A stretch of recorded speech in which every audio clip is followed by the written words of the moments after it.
കണ്ണൂർ കിച്ചണിലേക്ക് നിങ്ങൾക്കെല്ലാവർക്കും സ്വാഗതം. നല്ലൊരു തനി നാടൻ ചിക്കൻ പെരട്ടിൻ്റെ റെസിപ്പി ആയിട്ടാണ് ഇന്ന് ഞാൻ വന്നിരിക്കുന്നത്. നമ്മുടെ കേരള സ്റ്റൈലിലുള്ള നല്ല അടിപൊളി ചിക്കൻ റോസ്റ്റാണ്. തനി നാടൻ രീതിയിലാണ് ഞാൻ ഇന്ന് ഇത് തയ്യാറാക്കുന്നത്. ഭയങ്കര ടേസ്റ്റാണ് കേട്ടോ. എല്ലാവരും ട്രൈ ചെയ്ത് നോക്കണം. അപ്പോൾ എങ്ങനെയാണ് ഇത് തയ്യാറാക്കി എടുക്കുന്നതെന്ന് നമുക്ക് നോക്കാം. ഇതിന് വേണ്ടിയിട്ട് 1 കിലോഗ്രാം ചിക്കൻ നന്നായിട്ട് കഴുകി വൃത്തിയാക്കി ചെറിയ ചെറിയ കഷ്ണങ്ങളാക്കി എടുത്ത് ഇതിൽ വെള്ളമൊക്കെ മുഴുവൻ കളഞ്ഞിട്ട് എടുത്ത് വെച്ചിരിക്കുകയാണ്. എല്ലോട് കൂടിയിട്ട് വേണം എടുക്കാൻ വേണ്ടിയിട്ട്, എങ്കിൽ മാത്രമേ നമ്മുടെ ചിക്കൻ പെരട്ടിന് നല്ലൊരു രുചി ഉണ്ടാവുള്ളൂ. അപ്പോൾ ഈ ചിക്കനിലേക്ക് നമുക്ക് ആദ്യം തന്നെ 1.5 ടേബിൾ സ്പൂൺ മല്ലിപ്പൊടി ചേർക്കാം, 1/2 ടീസ്പൂൺ മഞ്ഞൾപ്പൊടി ചേർക്കാം, 1 ടീസ്പൂൺ കുരുമുളക് പൊടി ചേർക്കാം, 1.5 ടീസ്പൂൺ കഥകളി ഡബിൾ സ്ട്രോങ് മുളക് പൊടിയാണ് നമ്മുടെ ചിക്കനിലേക്ക് ഞാൻ ചേർക്കുന്നത്. സാധാരണ മുളക് പൊടിയാണെങ്കിൽ 3 ടീസ്പൂൺ വേണം. അപ്പോൾ 1.5 teaspoon Kathakali double strong chilli powder ഞാൻ ഇതിലേക്ക് ചേർത്തിട്ടുണ്ട്. പിന്നെ ചേർക്കുന്നത് ഒരു ചെറുനാരങ്ങയുടെ പകുതിയുടെ നീരാണ്. ആവശ്യത്തിനുള്ള ഉപ്പ് ഇതിലേക്ക് ചേർത്ത് കൊടുക്കാം. ഒരല്പം കറിവേപ്പില ചേർക്കാം. 1 ടേബിൾ സ്പൂൺ വരെ വെളിച്ചെണ്ണ ചേർക്കാം. നമ്മുടെ നാടൻ രീതിയിലുള്ള ചിക്കൻ പെരട്ടായതുകൊണ്ട് വെളിച്ചെണ്ണ തന്നെയാണ് ഏറ്റവും നല്ലത്. എല്ലാം കൂടി നന്നായിട്ട് ചിക്കനിലേക്ക് അങ്ങ് മിക്സ് ചെയ്തെടുക്കാം. അപ്പോൾ വെളിച്ചെണ്ണ ഇഷ്ടമില്ലാത്തവരാണെങ്കിൽ മറ്റേതെങ്കിലും ഓയിൽ ഉപയോഗിക്കാം, അല്ലെങ്കിൽ നെയ്യ് ഉപയോഗിക്കാം. പക്ഷേ നമ്മുടെ നാടൻ ചിക്കൻ റോസ്റ്റിന് ഏറ്റവും നല്ലത് വെളിച്ചെണ്ണയാണ്. അപ്പോൾ നന്നായിട്ടങ്ങ് മിക്സ് ചെയ്തെടുത്തിട്ടുണ്ട്. മസാലകളൊക്കെ ചിക്കനിൽ നന്നായിട്ടൊന്ന് പിടിപ്പിച്ചിട്ടുണ്ട്. ഇനി നമുക്കിതിലേക്ക് വേണ്ടത് കുറച്ച് തേങ്ങാ കൊത്താണ്, തേങ്ങാ കഷ്ണങ്ങളാണ്. ഞാൻ ഏകദേശം ഒരു തേങ്ങയുടെ ഒരു 1/4 ഭാഗം, ഏകദേശം ഒരു 1/4 കപ്പോളം ഉണ്ടാവും, അത്ര മാത്രമേ എടുത്തിട്ടുള്ളൂ. കൂടുതൽ നിങ്ങൾക്ക് വേണമെന്നുണ്ടെങ്കിൽ ഒരു 1/2 കപ്പ് വരെ ഒക്കെ ചേർത്ത് കൊടുക്കാം. തേങ്ങാ കഷ്ണങ്ങളും കൂടി ചേർത്ത് നന്നായിട്ടൊന്ന് മിക്സ് ചെയ്തതിന് ശേഷം ഇത് നമുക്കിവിടെ അടച്ചു വെക്കാം. അടച്ചു വെച്ചിട്ട് ഒരു അരമണിക്കൂർ വരെ വെച്ചിരിക്കുന്നത് നല്ലതാണ്. കുറഞ്ഞതൊരു 10 മിനിറ്റെങ്കിലും വെച്ചിരിക്കണം, എങ്കിൽ മാത്രമേ ചിക്കനിൽ മസാല നല്ലോണം പിടിക്കുള്ളൂ. അപ്പോൾ ഞാൻ ഏതായാലും ഇതിവിടെ അടച്ചു വെച്ചിട്ടുണ്ട്. ഒരു അരമണിക്കൂർ വരെ നമുക്ക് വെയിറ്റ് ചെയ്യാം. അരമണിക്കൂർ കഴിഞ്ഞിട്ടുണ്ട് ചിക്കനിൽ മസാല പുരട്ടിയിട്ട്. ഇനി നമുക്കൊരു കടായിലേക്ക് ചൂടായി കഴിയുമ്പോൾ 2 ടേബിൾ സ്പൂൺ വെളിച്ചെണ്ണ ചേർത്ത് കൊടുക്കാം. ഇതിലേക്ക് നമുക്ക് 1 ടേബിൾ സ്പൂൺ ഇഞ്ചി അരിഞ്ഞത് ചേർക്കാം, 1.5 ടേബിൾ സ്പൂൺ വരെ വെളുത്തുള്ളി അരിഞ്ഞത്. ഇത് രണ്ടും ചേർത്തിട്ട് എണ്ണയിലേക്ക് നന്നായിട്ടൊന്ന് വഴറ്റിയെടുക്കാം. ഇഞ്ചി വെളുത്തുള്ളി പേസ്റ്റ് ചേർത്താലും കുഴപ്പമില്ല, പക്ഷേ അരിഞ്ഞ് ചേർക്കുന്നതായിരിക്കും ഒന്നുകൂടി നല്ലത്. ചെറുതായിട്ടൊന്ന് കളറ് മാറി വരുന്നത് വരെ വഴറ്റിയെടുക്കുക. അതിനുശേഷം നമുക്കിതിലേക്ക് ഒരു സവാള ചെറുതായിട്ട് അരിഞ്ഞത് ചേർക്കാം. സവാള ഇതിലേക്ക് നന്നായിട്ടൊന്ന് മിക്സ് ചെയ്തെടുക്കാം.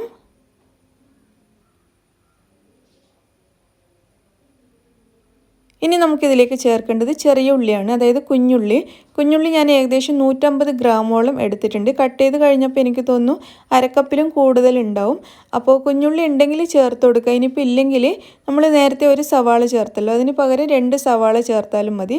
പക്ഷേ ഇങ്ങനെ ചെറിയ ഉള്ളി പകുതി ചേർക്കുന്ന സമയത്ത് നല്ല ടേസ്റ്റ് ആയിരിക്കും നമ്മുടെ ചിക്കൻ പെരട്ടിന്. അതുകൊണ്ട് ചെറിയ ഉള്ളി ഉണ്ടെങ്കിൽ അത് ചേർത്ത് കൊടുക്കുക, ഇല്ലെങ്കിൽ ഒരു സവാളക്ക് പകരം 2 സവാള ചേർത്ത് കൊടുത്താലും കുഴപ്പമില്ല. അപ്പോൾ സവാളയും ഈ ചെറിയ ഉള്ളിയും ഒക്കെ കൂടി നന്നായിട്ടൊന്ന് വഴറ്റിയെടുക്കുക. ഇങ്ങനെ നാടൻ രീതിയിൽ നമ്മൾ ഈ ചിക്കൻ റോസ്റ്റ്, ബീഫ് റോസ്റ്റ് ഒക്കെ ഉണ്ടാക്കുന്ന സമയത്ത് ഈ കുഞ്ഞുള്ളി ചേർത്താലാണ് ഒരു പ്രത്യേക ടേസ്റ്റ് കിട്ടുന്നത്. അപ്പോൾ നമുക്കിനി ഇതിലേക്കൊരു 2 പച്ചമുളക് അരിഞ്ഞതും കൂടി ചേർക്കാം. വീണ്ടും ഒരല്പം കറിവേപ്പില ചേർക്കാം. നമ്മൾ നേരത്തെ ചേർത്തിട്ടുണ്ട്, പക്ഷേ കറിവേപ്പില ചേർക്കും തോറും ടേസ്റ്റ് കൂടും. എന്നിട്ട് വീണ്ടും നന്നായിട്ടങ്ങ് വഴറ്റിയെടുക്കുക. ഇപ്പോൾ എല്ലാം കൂടി നന്നായിട്ട് വഴറ്റി ഇതിൻ്റെ കളറൊക്കെ ഒന്ന് മാറി വന്നിട്ടുണ്ട്. ഈ സമയത്ത് നമ്മൾ നേരത്തെ റെഡിയാക്കി വെച്ച ചിക്കൻ ഇതിലേക്ക് ചേർക്കാം.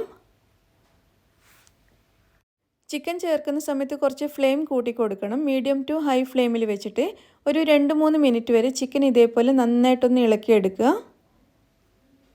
ഒരു 2-3 മിനിറ്റെങ്കിലും നിർബന്ധമായിട്ടും ചിക്കൻ ഇതേപോലെ ഒന്ന് ഇളക്കിയെടുക്കണം. അതും നല്ലോണം ഫ്ലെയിം കൂട്ടി വെച്ചിട്ട് വേണം ഇളക്കിയെടുക്കാൻ വേണ്ടിയിട്ട്. ഞാൻ ഏകദേശം ഒരു 3 മിനിറ്റ് വരെ നന്നായിട്ടൊന്ന് ഇളക്കിയെടുത്തിട്ടുണ്ട്. ഇനി ഈ ചിക്കൻ നമുക്കിവിടെ അടച്ചു വെക്കാം. ചിക്കൻ എല്ലാം ഒരേപോലെ ഒന്ന് ആക്കി വെച്ച് ഒന്ന് അമർത്തി വെച്ചതിന് ശേഷം ഇത് നമുക്കിവിടെ അടച്ചു വെക്കാം. അടച്ചു വെച്ചിട്ട് നമുക്കൊരു 10 മിനിറ്റ് ചിക്കൻ ഒന്ന് വേവിച്ചെടുക്കാം. അപ്പോഴേക്കും ചിക്കൻ നന്നായിട്ട് വെന്ത് കിട്ടും. അപ്പോൾ ഞാനിന്നൊരു കാസ്റ്റ് അയൺ കടായിയാണ് ഇത് ഉണ്ടാക്കാൻ ഉപയോഗിച്ചിരിക്കുന്നത്. അതുകൊണ്ട് തന്നെ നമ്മളിത് ഇടയ്ക്കിടെ തുറന്നിട്ടൊന്ന് ഇളക്കി കൊടുക്കണം. നോൺ സ്റ്റിക്ക് ആണെങ്കിൽ കുഴപ്പമില്ല, ഇളക്കേണ്ട ആവശ്യമൊന്നുമില്ല. ഇതിപ്പോൾ കാസ്റ്റ് അയണൊക്കെ ആകുമ്പോൾ, അല്ലെങ്കിൽ അലൂമിനിയം പാത്രമൊക്കെ ആണെങ്കിൽ ഇടയ്ക്കിടെ ഇതേപോലെ ഒന്ന് തുറന്നിട്ട് ഇളക്കി കൊടുക്കുന്നത് നല്ലതാണ്. അങ്ങനെ ആകുമ്പോൾ അടിയിൽ പിടിക്കില്ല. അപ്പോൾ ഒരു 5 മിനിറ്റ് ഒക്കെ ആകുമ്പോൾ ഞാനൊന്ന് തുറന്നിട്ട് നന്നായിട്ടൊന്ന് ഇളക്കി കൊടുത്തിട്ടുണ്ട്. നന്നായിട്ടൊന്ന് ഇളക്കിയതിന് ശേഷം നമുക്കിത് വീണ്ടും അടച്ചു വെക്കാം. ഇങ്ങനെ ഇടയ്ക്കിടെ ഒരു 2-3 പ്രാവശ്യം തുറന്നിട്ടൊന്ന് ഇളക്കി കൊടുത്താൽ മതി. അങ്ങനെ ഏകദേശം ഒരു 10 മിനിറ്റോളം നമ്മുടെ ചിക്കൻ നന്നായിട്ട് അടച്ചു വെച്ചിട്ട് വേവിച്ചിട്ടുണ്ട്. 2-3 പ്രാവശ്യം ഞാൻ തുറന്ന് ഇളക്കി കൊടുത്തിട്ടുണ്ടായിരുന്നു. അപ്പോൾ നമ്മുടെ ചിക്കൻ ഇപ്പോൾ ഏകദേശം നന്നായിട്ട് വെന്തിട്ടുണ്ട്. നല്ലോണം അങ്ങ് ഇളക്കി കൊടുക്കുക. ഇനി എന്താ ചെയ്യേണ്ടതെന്ന് വെച്ചാൽ 10 മിനിറ്റ് കഴിഞ്ഞ് നമ്മൾ തുറന്നതിന് ശേഷം ഇതിങ്ങനെ സ്പൂൺ വെച്ച് നന്നായിട്ട് ഇതേപോലെ ഇളക്കി ഒന്ന് വരട്ടിയെടുക്കണം. നമ്മുടെ ചിക്കൻ പെരട്ട് അങ്ങനെ ചെയ്യുന്ന സമയത്താണ് നല്ല ടേസ്റ്റ് കിട്ടുന്നത്. ഒരു 5 മിനിറ്റ് സമയമെങ്കിലും ഇതേപോലെ നന്നായിട്ട് ഫ്ലെയിം കൂട്ടി വെച്ച് ഇളക്കി നന്നായിട്ടൊന്ന് വരട്ടിയെടുക്കുക. അപ്പോൾ നമ്മുടെ കഥകളി ഡബിൾ സ്ട്രോങ് മുളക് പൊടിക്ക് നല്ല കളറാണ് കേട്ടോ. ഞാനിവിടെ 1.5 ടീസ്പൂൺ മാത്രമേ മുളക് പൊടി ഉപയോഗിച്ചിട്ടുള്ളൂ എങ്കിൽ പോലും, കാരണം ഞാൻ കൂടുതൽ മല്ലിപ്പൊടിയാണ് ഈ ചിക്കന് വേണ്ടിയിട്ട് ഉപയോഗിച്ചിരിക്കുന്നത്. എന്നിട്ട് പോലും അത്യാവശ്യം നല്ല കളർ നമ്മുടെ ചിക്കന് കിട്ടുന്നുണ്ട്. അപ്പോൾ ഒരു 5 മിനിറ്റ് നമ്മുടെ ചിക്കൻ നന്നായിട്ട് അങ്ങ് വരട്ടി എടുത്തിട്ടുണ്ട്. ഇനി നമുക്കിതിലേക്ക് 1 ടേബിൾ സ്പൂൺ വെളിച്ചെണ്ണയും ഒരല്പം കറിവേപ്പിലയും കൂടി വീണ്ടും ചേർത്ത് കൊടുക്കാം. എന്നിട്ട് ഇതിലേക്ക് ഒന്നുകൂടി നന്നായിട്ടൊന്ന് മിക്സ് ചെയ്തെടുക്കാം. അപ്പോൾ നമ്മുടെ ചിക്കൻ ഇവിടെ റെഡി ആയിട്ടുണ്ട്. ചിക്കൻ പെരട്ട് റെഡിയായി കഴിഞ്ഞു. നമ്മൾ 10 മിനിറ്റ് വേവിച്ചതിന് ശേഷം ഒരു 5 മിനിറ്റ് കൂടി നന്നായിട്ട് വരട്ടി എടുത്തിട്ടുണ്ട്. ഇപ്പോൾ നല്ല പെർഫെക്റ്റ് ആയിട്ട് വന്നിട്ടുണ്ട്. അപ്പോൾ നമ്മൾ അവസാനം ആ ഒരു വെളിച്ചെണ്ണയും കറിവേപ്പിലയും കൂടി ചേർത്ത് കഴിയുമ്പോൾ നല്ലൊരു മണവും രുചിയൊക്കെയാണ് ഇതിന്. അപ്പോൾ വെളിച്ചെണ്ണയും കറിവേപ്പിലയും ചേർത്ത് നന്നായിട്ടൊന്ന് മിക്സ് ചെയ്തതിന് ശേഷം ഇത് നമുക്ക് അടുപ്പത്തുനിന്ന് മാറ്റാം.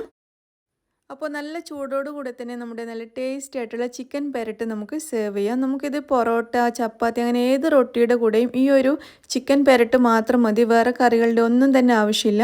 അതേപോലെ തന്നെ നെയ്ച്ചോറിൻ്റെ കൂടെ കഴിക്കാനും സാധാ നമ്മുടെ വെറും ചോറിൻ്റെ കൂടെ കഴിക്കാനും ഒക്കെ ഭയങ്കര ടേസ്റ്റാണ്. നിങ്ങളെല്ലാവരും ട്രൈ ചെയ്ത് നോക്കണം. സിമ്പിളാണ്. പിന്നെ ഞാൻ നേരത്തെ പറഞ്ഞല്ലോ, കുഞ്ഞുള്ളി തൊലി കളയാനൊക്കെയുള്ള ബുദ്ധിമുട്ട് തോന്നുകയാണെങ്കിൽ സവാള തന്നെ മുഴുവനായിട്ട് ഉപയോഗിക്കാം. പക്ഷേ ആ കുഞ്ഞുള്ളിയുടെ ടേസ്റ്റ് അതൊന്ന് വേറെ തന്നെയാണ്. അപ്പോൾ എല്ലാവരും ട്രൈ ചെയ്ത് നോക്കിയിട്ട് അഭിപ്രായം അറിയിക്കുക. വീഡിയോ ഇഷ്ടമായിട്ടുണ്ടെങ്കിൽ ലൈക്ക് ചെയ്യാനും ഷെയർ ചെയ്യാനും മറക്കരുത്. താങ്ക്